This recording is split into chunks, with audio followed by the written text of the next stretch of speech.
राज्य सरकारने मराठा आरक्षणाच्या संदर्भामध्ये काढलेल्या जी-आरच्या विरोधात आता ओबीसी समाज आक्रमक झाला आहे आणि धाराशिव जिल्हाधिकारी कार्यालयासमोर ओबीसी समाजाच्या वतीने धरणं आंदोलन करण्यात येतं। या ठिकाणी जर आपण पाहिले तर मोठ्या संख्येने ओबीसी बांधव जे आहेत या आंदोलनामध्ये सहभागी झालेले आहेत। त्यांची प्रमुख मागणी काय आपण जाणून घेणार आहोत। हे सर्व बांधव आपल्यासोबत आहेत। मला सांगा, आज आंदोलन करताय, काय मागणी?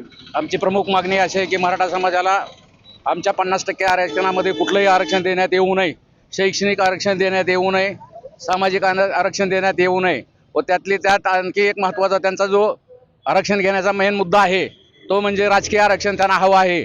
तर या ओबीसी समाजाच्या जे आरक्षण आहे त्या आरक्षण 27% आहे। तर या 27% आरक्षणामध्ये कुठल्याही याच्यात इतर समाजाला व मराठा समाजाला आरक्षण देण्यात येऊ नये अशी आमची प्रमुख मागणी आहे। काल परवा महाराष्ट्र शासनाने जो जी-आर मराठा समाजासाठी काढलेला आहे, ज्याचा हेतू आहे की ओबीसी समाजामध्ये समाविष्ट करण्याबाबतचा हेतू आहे, तर हा महाराष्ट्र शासनाने काढलेला जी-आर जो आहे तो त्वरित रद्द करावा। आम्ही अन्यथा त्याबद्दल आम्ही तीव्र आंदोलन करणार आहेत। मुख्यमंत्र्यांनी एक बाईट दिलेली आहे, त्याच्यामध्ये ते म्हणतात की ह्याच्यामध्ये ओबीसीला कुठलाही धक्का लागत नाही। मग कसं बघता तुम्ही आज आंदोलन? धक्का लागत नाही म्हणतात हे खरं आहे, परंतु धक्का लागल्यासारखं संपूर्ण ओबीसींचं मत झालेलं आहे। जो जी-आर शिंदे कमिटीने काढलेला आहे त्या जी-आरमध्ये शेवटचा जो पॅराग्राफ आहे त्या पॅराग्राफमध्ये आम्हाला थोडा ओबीसी समाजाला धक्का लागतो, हे आमचा संभ्रम निर्माण झालेला आहे। राज्यभरात आता ओबीसी समाज आंदोलन करते, तुम्ही देखील आज आंदोलन करताय, काय प्रमुख मागणी आहे सरकार? सरकारकडे आमची एकच मागणी आहे की काल महाराष्ट्र शासनाने जो जी-आर काढला, जरांगे पाटलाच्या दबावाखाली येऊन, झुंडशाहीच्या विरोधात झुंडशाहीच्या दबावाखाली येऊन, तर हा जी-आर रद्द करावा ही आमची प्रमुख सर्व ओबीसी कार्यकर्त्यांची मागणी आहे। आणि सरकारला ह्याचा रोष सामोरे जावंच लागणार आहे। सरकार नेहमी म्हणतं की आमचा DNA ओबीसी आहे, पण या DNAच्या पाठीत खंजीर खुपसलेला आहे सरकारने। आणि ओबीसी हे शिकलेले आहेत ना, आमच्याकडे पण वकील आहेत, सुप्रीम कोर्टाचे, हायकोर्टाचे, आमच्या वकिलांशी पण आम्ही चर्चा करतोय ना।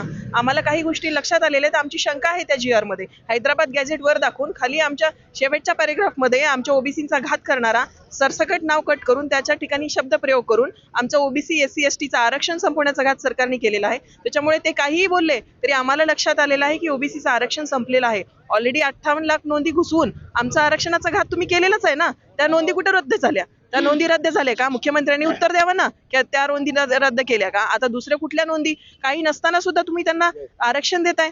बघा, सुप्रीम कोर्टाचं जजमेंट बघा 600 पानाचं, त्याच्यामध्ये काय आहे की मराठा समाज हा मागासलेला नाही आणि मराठे हे कुणबी वेगळे आहेत हे सांगून सुद्धा जयश्री पाटीलचं तुम्ही हे बघा ना याचिका, त्याच्यामध्ये बघा की वारंवार सरकारने हे बघितलं नाही, संविधान विरोधी जाऊन सरकारने घटनाबाह्य जाऊन ह्या जरांगे पाटलाच्या झुंडशाहीला बळी पडून आणि ह्या बिंडोक जरांगेला कळते काय, तिसरी पास जरांगेला काय अक्कल आहे याला?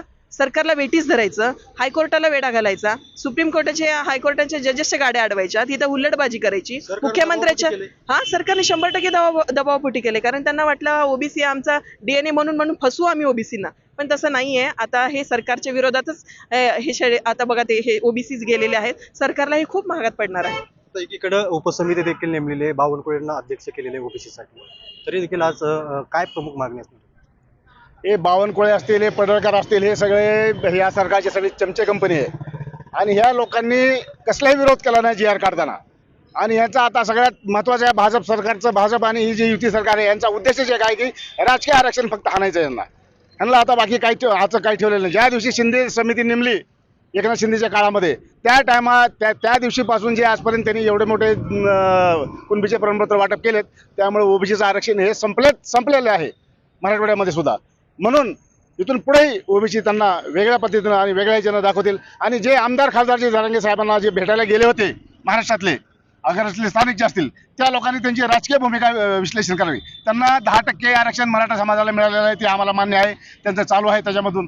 पण इथून ते आता त्यांना राहिले काय फक्त तर राजकीय आरक्षण त्यांना याच्यातून पाहिजे का, हे पण घिसकाटून घ्यायचं का ओबीसीकडून, ही त्यांच्याकडून तुम्ही विचारावं अशी आमची विनंती आहे तुम्हाला। काय भूमिका असणार आहे पुढच्या?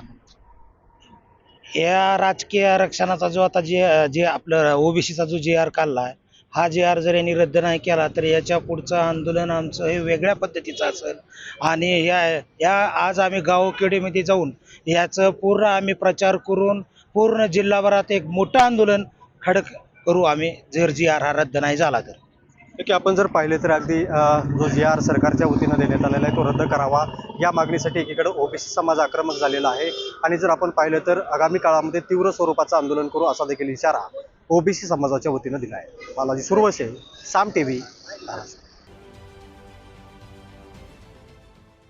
देश विदेशातील प्रत्येक घडामोडींचे लाईव्ह अपडेट मिळवण्यासाठी आता साम टीव्हीच्या सर्व सोशल मीडिया प्लॅटफॉर्मला लाईक, फॉलो आणि सबस्क्राईब करा. तसंच सर्व नोटिफिकेशनसाठी बेल आयकॉन प्रेस करायला विसरू नका.